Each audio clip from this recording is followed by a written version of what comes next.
disaster turned into something else entirely when I sat at the wrong table and met the CEO's paralyzed daughter? Yes, and it's strange how fate... Sometimes, one story is enough to change a heart forever. Welcome to Heart Change Stories. Blind date disaster? The poor mechanic sat at the wrong table and met the CEO's paralyzed daughter. You're at the wrong table, but could you maybe stay for a while? Charlotte Whitmore's voice was soft, hesitant, but not afraid. Her eyes, a clear sea blue beneath soft golden curls, met Jake's with curiosity and something else, loneliness. She sat in a sleek, modern wheelchair, dressed in a pastel blue gown that looked both elegant and quietly defiant. The soft lighting of the fine dining restaurant cast a halo around her, but her smile held a quiet ache. Jake Turner froze mid-squat as he lowered himself into the chair, his work-worn hands hovering awkwardly over the linen napkin. He looked around in confusion. This is table 7, right?" he asked, holding up a crumpled paper with the number scrawled in pen. "It is," Charlotte replied, her lips curling slightly. "But you're probably not who I was supposed to meet tonight." Jake scratched the back of his neck, cheeks flushing. He was dressed in his best button-up shirt, still wrinkled from the back of his closet, and his boots, though freshly wiped, bore the unmistakable scuffs of a man who worked with his hands. "Then I guess I really am in the wrong place," he said, half standing again. Charlotte paused. "But if you don't mind sitting with me anyway, I wouldn't mind a little company." He blinked. "Really? I mean, it's already awkward," she added with a dry smile. "Might as well embrace it." Jake sat down. And just like that, two strangers, both at the wrong table, began a conversation that would change everything. What neither of them knew was that fate, or a very convenient mix-up, had brought them together. Charlotte had arrived at the upscale restaurant that night for a blind date, set up through a discreet, no-profile photo dating app. After years of hiding behind headlines, expectations, and her wheelchair, she'd hoped this anonymous approach might finally let her meet someone who saw her, not her status or her disability. Her match, a man named Daniel G., was supposed to meet her at table 7. Jake, on the other hand, had never used a dating app in his life. His best friend, Marcus, had signed him up as a joke, filled in a fake profile, and even secured a dinner reservation using a promotional voucher he won from a radio contest. The plan was simple. Jake shows up, has a free steak, maybe meets someone interesting. What Marcus forgot to mention was that he'd accidentally, or intentionally, put Jake down for table 7. So when Jake arrived, scanned the room, and saw a beautiful woman sitting alone at the only open table labeled 7, he assumed the universe was being kinder than usual. And Charlotte, expecting a stranger anyway, thought perhaps her date had simply arrived unannounced. Neither of them suspected the truth. They talked, not about wealth, not about jobs, not about chairs or expectations.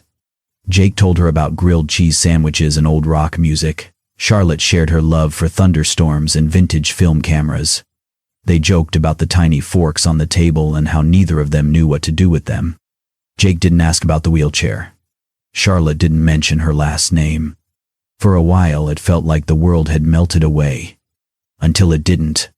The real Daniel appeared 25 minutes later. Tall, overdressed, and oozing entitlement, he stormed over to the table and froze when he saw Charlotte.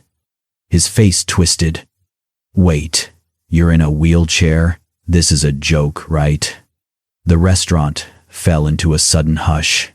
Chairs scraped as patrons turned to stare. Even the clink of silverware paused mid-air. Charlotte's face drained of color. Her hands stiffened around her water glass. Jake slowly stood. He turned toward the man, voice calm but solid. "I'm the one sitting with her. Who are you?" Daniel sneered. "I'm her date." Jake took a step forward, placing himself directly between Charlotte and the man. "Not anymore." The silence deepened. Daniel scoffed, muttered something under his breath, and stormed out, leaving tension in his wake. Jake turned back to Charlotte, his expression softening. You okay? She nodded, barely. You didn't have to do that, she whispered. Jake shrugged. Yeah, I did. He pulled out her chair gently and asked, Do you want to get out of here? Charlotte hesitated only a second, then nodded. Yes, very much. And as they left the restaurant, both still unaware they weren't meant to meet that night, something unspoken settled between them. The date might have been a mistake. But the connection? That felt real. Charlotte maneuvered her wheelchair away from the table, her fingers trembling slightly on the wheels. Jake followed a step behind, glancing back once at the empty chair where Daniel had stood moments earlier. Outside, the night air was cooler, calmer. The buzz of the restaurant faded behind them as they made their way down a narrow tree-lined path that opened up into a small city park lit by soft golden lamps. I'm sorry, Jake said, his voice low. I didn't mean to crash your night. I thought I was supposed to be at that table. Charlotte stopped by a bench and turned toward him. You weren't supposed to be. But maybe. I'm glad you were. Jake smiled, rubbing the back of his neck awkwardly. If you still want someone to eat with, I know a food truck not far from here. Grilled cheese and tomato soup. Nothing fancy. But the guy remembers your name after one order. Charlotte tilted her head. Grilled cheese sounds perfect. They walked. She wheeled. He paced beside her. When they reached the truck, Jake ordered, adding, Extra crispy edges. Trust me. They took their food to the park bench, steam rising from the paper cups. Charlotte sipped her soup. So, what's your story, Mr. Mechanic? Jake laughed. You already figured me out? You smell like engine grease and kindness, she teased. I'm a fast learner. He looked down at his sandwich, then back up at her. Well, my dad passed when I was 10. Mom worked nights at the hospital. I started fixing bikes in middle school, then cars by high school. Never had much, but my little sister? She just graduated college. Full ride. That's what mattered. Charlotte's expression softened. You raised her? He nodded. Best thing I ever did. She leaned back in her chair. That's beautiful. Jake looked at her gently. What about you? Charlotte hesitated. Her fingers curled slightly around the cup in her lap. 3 years ago. Car accident. It was raining. I was driving. Lost control. Jake waited. Silent. My lower spine was crushed. Doctors said I was lucky to live. Some days I'm not sure if that's true. Jake's eyes met hers, unwavering. I think it is. She looked away for a moment, blinking. Tonight was my first date since. I guess I thought if I hid everything, maybe someone could see me before they saw the chair. I saw you, Jake said softly. She turned back toward him, surprised. You were wearing a blue dress, hair like sunshine, telling a stranger about olives. That's what I saw. For a moment, she couldn't speak. As she reached for her drink, her grip slipped slightly. Juice spilled across her hand and lap. Oh, she gasped, instinctively pulling back. Without hesitation, Jake reached into his jacket pocket, pulled out a clean handkerchief, slightly faded but neatly folded, and gently dabbed at her fingers. It's okay. I've got it, he murmured, his hands careful, respectful. Charlotte's breath caught. He wasn't flustered, he wasn't overreacting, he just helped. Jake glanced up at her, his voice steady. I wiped your hand because it's beautiful, not because I feel sorry for you. She froze. Something cracked, quietly, in her chest. Then, slowly, her lips curled into a smile. Not polite, not guarded, real. A quiet, radiant smile that reached her eyes. Jake smiled back, folding the handkerchief and tucking it away. They finished their food in easy silence, letting the city hum around them. As they parted later that evening, Jake offered, I don't know what tomorrow is, but tonight, I'm really glad I sat at the wrong table. Charlotte looked up at him, her eyes shimmering under the streetlight. So am I. It began with coincidence, or what they still like to call coincidence, even after the third time. Jake was already at the corner diner when Charlotte wheeled in one misty morning, her hair tied up in a loose bun, cheeks pink from the early chill. He looked up from his coffee, surprised, and smiled like he had been waiting all along. "Let me guess," he said. "Black coffee, 2 sugars, and no pancakes because you're secretly judging me for mine." Charlotte laughed. "I never said that." "You didn't have to. It's in the eyes." She rolled her eyes and joined him anyway. From that morning on, they accidentally met at the same places. The diner with greasy hash browns, the park bench where the hot dog cart guy remembered Jake's name, the tiny movie theater that still used reels and had popcorn butter that soaked through the bag. Sometimes Charlotte would pretend it was a coincidence. Other times she admitted she checked his garage window before deciding to go for a walk. Whatever it was, it felt easy. Jake never asked why she was in a wheelchair. He never flinched when she struggled with a ramp or took a little longer to get out of the car. What he did ask was, "What's your favorite smell? Do you believe in soulmates? What's something no one knows about you?" And he always listened, really listened, like every word she said was a treasure map. One drizzly afternoon, she surprised him at the garage with a bag of lunch and a stolen hour of her day. He was changing a tire in the rain, sleeves rolled up, hair soaked, his voice singing along to some old country tune under his breath. She watched from the car for a minute before getting out. He looked up and grinned. "You brought food. I may love you." She smirked. "It's just grilled cheese." "It's the gesture that counts." They sat under the garage awning, rain pattering on the tin roof, biting into their sandwiches and wiping their hands on napkins that didn't do much. Jake pulled off his gloves and leaned back. "You know, when I was a kid, I wanted to be an artist." Charlotte raised an eyebrow. "Really?" "Yeah. I used to sketch everything. Cars, trees, birds, even cereal boxes. Once I tried to draw my sister while she was crying, and she didn't talk to me for 3 days.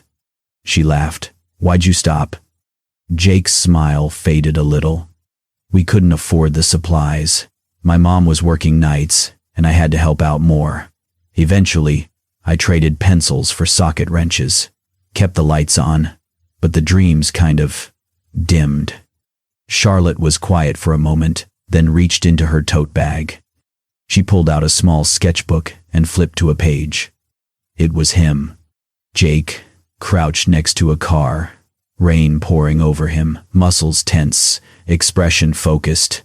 The light caught on his soaked hair, the strength in his arms, and something soft in the way he worked. "You drew this?" he asked, stunned. She nodded. "I had to. You looked like yourself." Jake stared at the drawing, speechless. "No one's ever drawn me before," he finally said. She shrugged, but her cheeks flushed.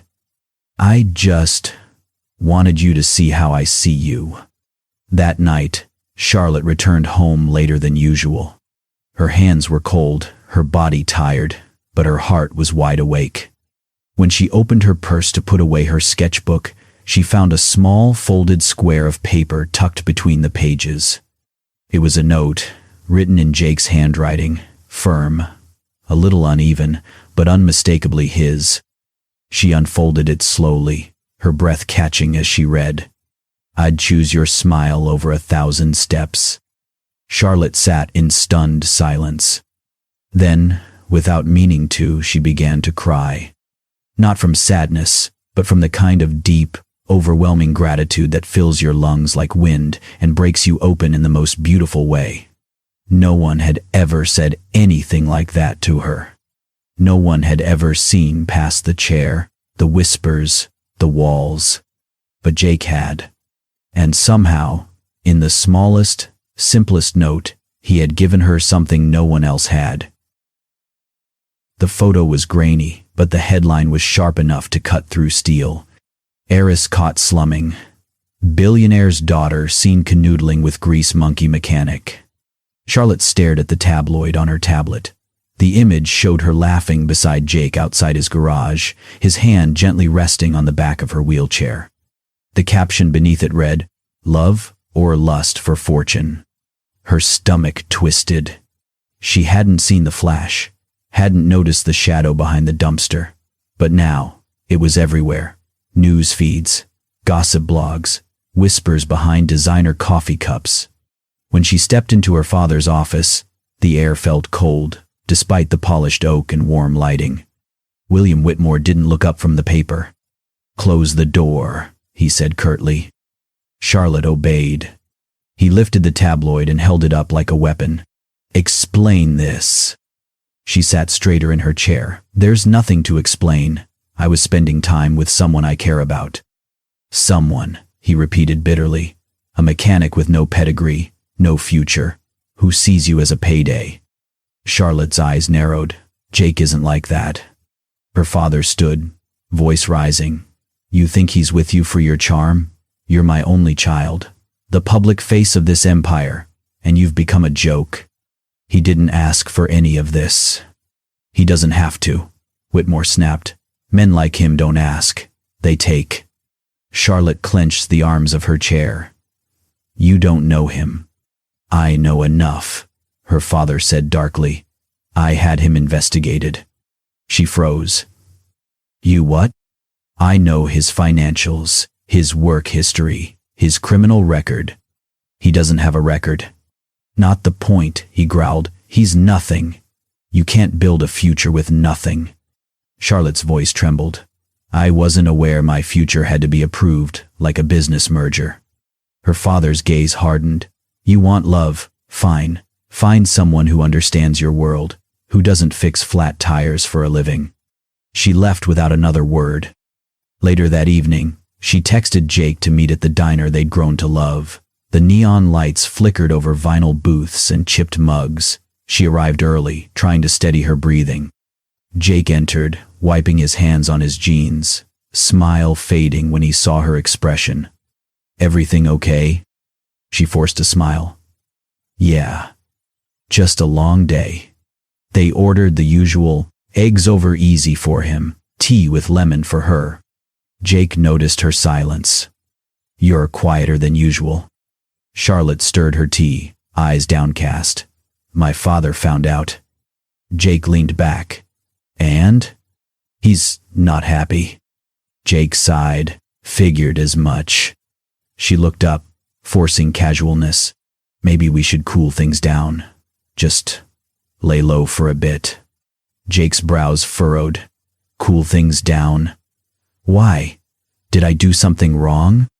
"No," she said too quickly. "It's just complicated." Jake studied her, reading every flicker of hesitation. Then, softly, "I don't need your father's approval, or his money. I don't care about being accepted into any boardroom. I just need to know you're still you." She didn't answer. He leaned forward. "Charlotte, I don't care if the world thinks I'm nobody. I just need to know the person I'm sitting across from is still the girl who smiled at grilled cheese and sketched me like I mattered." She blinked fast, swallowing hard. But her silence spoke louder than tears. Jake leaned back, the hurt in his eyes barely hidden. "Right." He stood slowly, placing enough cash to cover both meals on the table. Charlotte opened her mouth, but stopped. He looked at her one last time. "I don't need a title, Charlotte. I just need you to still be you." And then he turned. She didn't stop him. Instead, she wheeled herself out the back entrance, into the night, where no one could see her heart breaking. Jake knew they were watching him. It started subtly. Unfamiliar cars parked across from the garage, strangers pretending to ask for oil changes, a man in a suit lingering near the shop entrance, pretending to check his phone. Then came the visit. A black sedan pulled up after closing.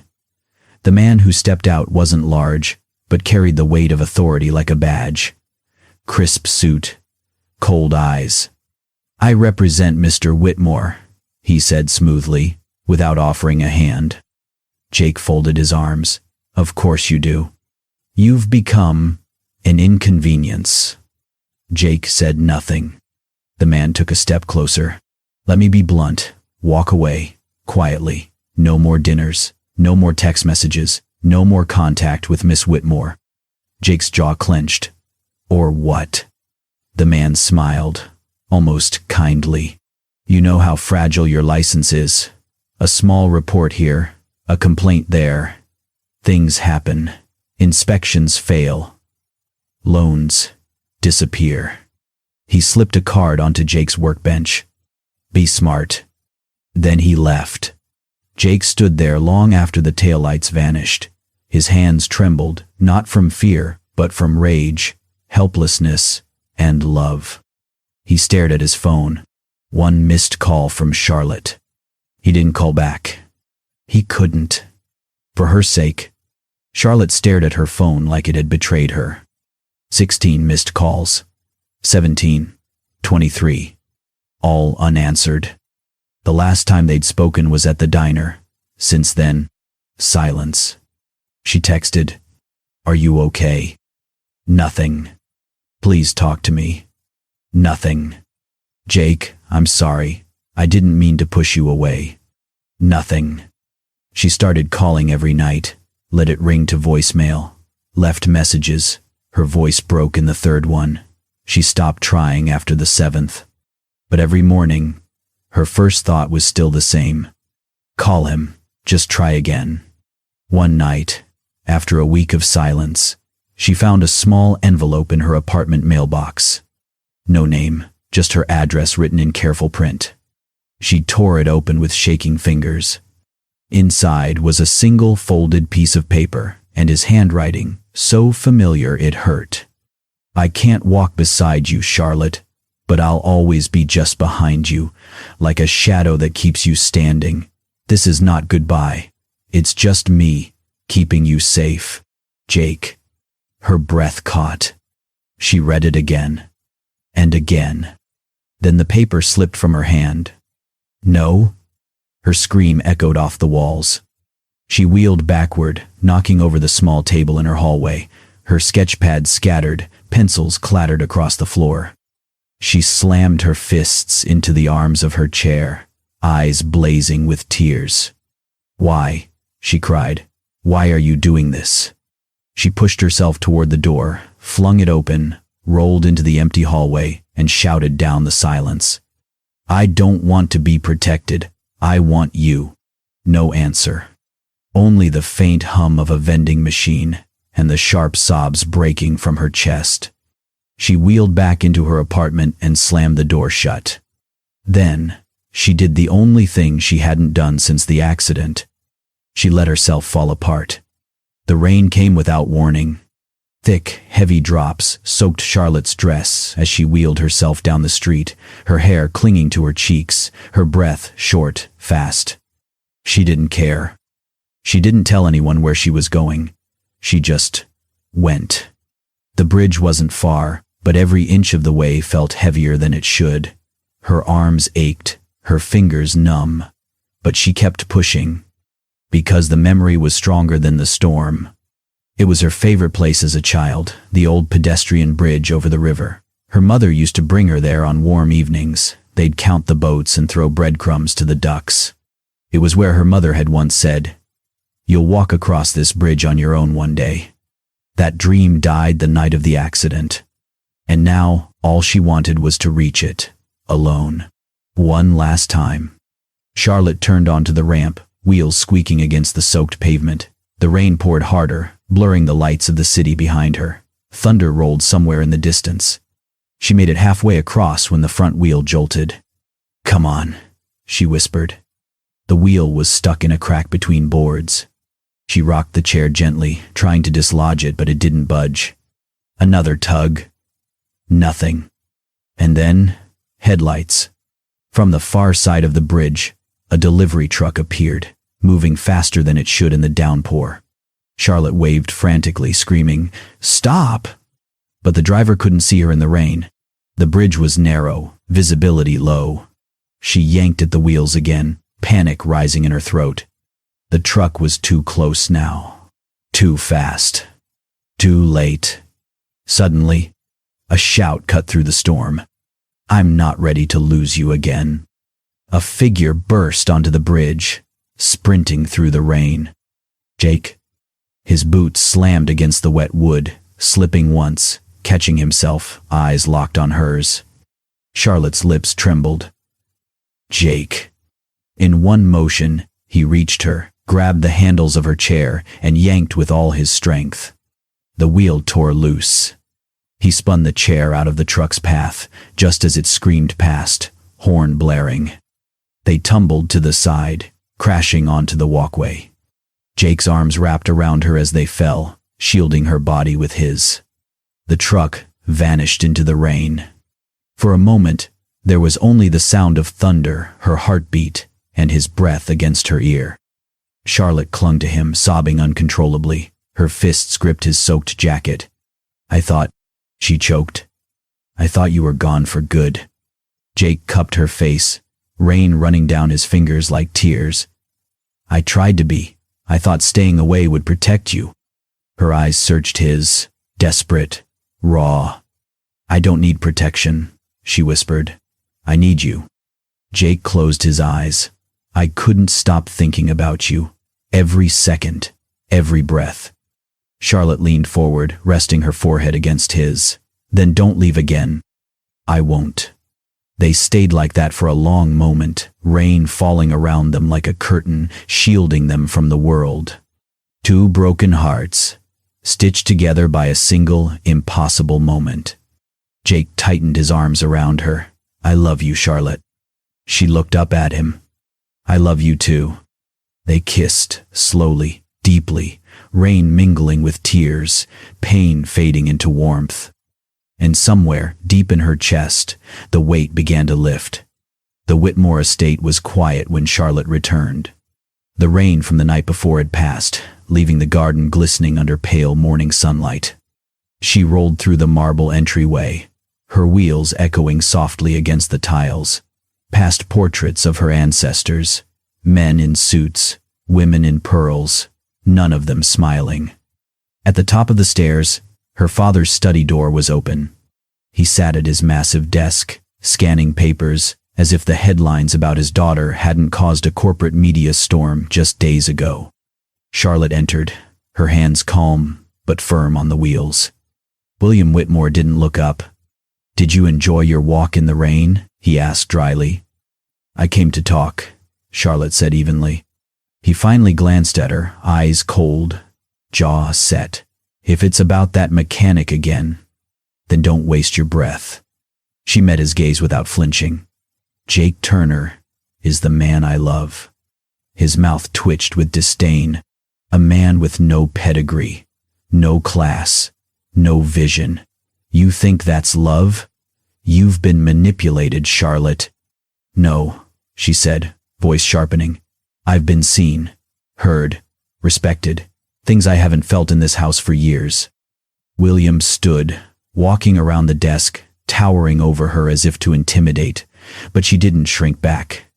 I've built everything you have, he said. The life you live, the name you carry, it was earned through sacrifice. I won't let you throw it away for someone who doesn't belong in our world. I don't want your world, Charlotte said, trembling with the force of truth. Not if it means choosing between you and my happiness. You'd leave the company? He asked, stunned. Charlotte nodded slowly. Yes, if you can't accept Jake, I will step away from Whitmore Properties. I won't live under your control anymore. The air went still. A door creaked open behind them. Jake stood in the doorway, his hands clean, shirt pressed, but his eyes betrayed the nerves beneath. Mr. Whitmore, he said, stepping inside, voice low but steady. William stared at him with contempt. You've got nerve. Jake nodded. Yes, sir, I do. He walked forward, stood beside Charlotte, then gave a respectful bow of his head. I'm not here to ask for your blessing, he began. I know you think I'm not enough for her, and maybe, in your world, I never will be. I don't have the right last name. I fix cars. I take night shifts. My hands are always dirty. He paused, glancing down at Charlotte with softness in his eyes. But I love your daughter with everything I have. I don't want her money. I don't need her name. I just want to stand beside her and give her the kind of life where she never feels small again. Charlotte blinked back tears. Jake turned back to her father. You can dig through my records, threaten my job, send people to tail me, but you can't scare me into leaving her. William's face darkened. You think that's courage? Jake met his gaze. No, that's love. There was a silence, heavy with pride, fury, and something unspoken. Charlotte reached for Jake's hand. You once told me to find someone who would fight for me. He just did. William looked between them, eyes sharp but unreadable. He didn't speak, didn't nod, didn't forgive, but he turned, slowly, and walked back behind his desk. That, somehow, said enough. Jake squeezed her hand, breath shaky but relieved. As they exited the study together, Charlotte whispered, You were perfect. Jake smiled slightly. I was terrified. She leaned into him. I've never been prouder of anything in my life. And for the first time since her mother's passing, Charlotte felt truly free, because she wasn't just choosing love. She was choosing herself. 6 months later, the backyard behind Jake's garage looked nothing like it had ever looked before. Where there were usually scattered tires, rusted tools, and old car parts, now stood folding chairs, strings of fairy lights, wild flowers in mason jars, and a makeshift altar crafted from salvaged wood and old metal Jake had polished himself. It was simple. It was imperfect. But it was theirs. The guests were a mix of worlds that never would have met before. Mechanics in rolled-up sleeves, friends from the neighborhood, a few of Charlotte's college classmates, and surprisingly, a handful of men and women in tailored suits from the Whitmore corporate office.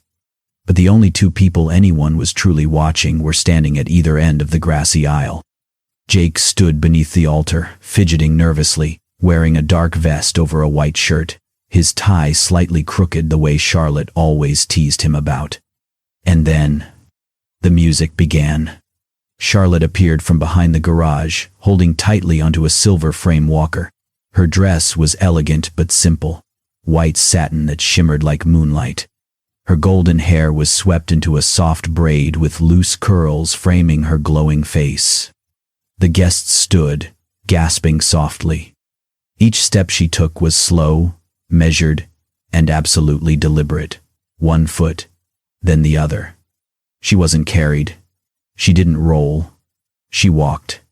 Jake's eyes filled instantly with tears. When she finally reached him, he took her hand like it was something precious, something never to be taken for granted. You walk to me, he whispered. Charlotte smiled, breathless and beaming. I told you I would. They stood before the officiant, under the sun, and surrounded by people who had doubted, disapproved, or simply hadn't understood. But none of it mattered anymore. Their vows were short, honest. Charlotte promised laughter and partnership, even on the days when the weight of healing felt too heavy. Jake promised safety, patience, and a hand that would never let go. I didn't fix your car, he said during his vows, voice cracking. But I promise to keep holding the pieces of your heart, even when they feel broken. When the kiss came, it wasn't met with polite claps. It was met with wild cheers, loud whistles, and tears, so many tears. As the music resumed and the guests began to move toward the buffet tables, one man remained still. William Whitmore. Charlotte's father stood just beyond the altar, his suit immaculate, his expression unreadable. Jake noticed him, hesitated, then approached slowly, ready for whatever came next. William looked at his daughter for a long moment, then shifted his gaze to Jake. He didn't say much, just stepped forward, placed a firm hand on Jake's shoulder, and said quietly, Take care of her, that's all. Jake nodded. I will, always. It wasn't affection, it wasn't approval, but it was enough. Later that evening, long after the chairs had been folded and the leftover cake packed away, Charlotte and Jake stood at the edge of the ocean. They'd driven out to the coast alone, just the two of them, The stars were beginning to appear as the sun dipped below the horizon, casting golden light over the waves. Charlotte stood on the wooden boardwalk, holding Jake's hand. "Are you sure?" he asked gently. She nodded. "I've waited 3 years for this moment." Jake helped her step down, her bare feet slowly touching the cool, soft sand. She gasped, just a little. "It's real," she whispered. He smiled. "You're standing on your own. First time since—" "I know," she said, tears brimming. Together, they walked, barefoot, hand in hand, down to where the water kissed the shore. The ocean breeze wrapped around them like a blessing. Charlotte looked out at the horizon, then at the man beside her. "This," she said, "is better than any ballroom or private island." Jake leaned in and whispered, "One step at a time. I've got you." She smiled, and they stayed there, feet in the sand, hearts at peace, knowing that no matter where life led them next, they'd face it together. Forever. Thank you for watching this heartfelt journey of love, resilience, and healing. Jake and Charlotte's story reminds us that sometimes the wrong table leads us to the right person, and that love, when true, sees beyond circumstances. If this story touched your heart, don't forget to like, share, and subscribe to Kindness and Love Tales for more emotional stories that heal, inspire, and remind us of the power of kindness. Hit the bell so you never miss a tale that could change your day. Because kindness is the richest love story of all.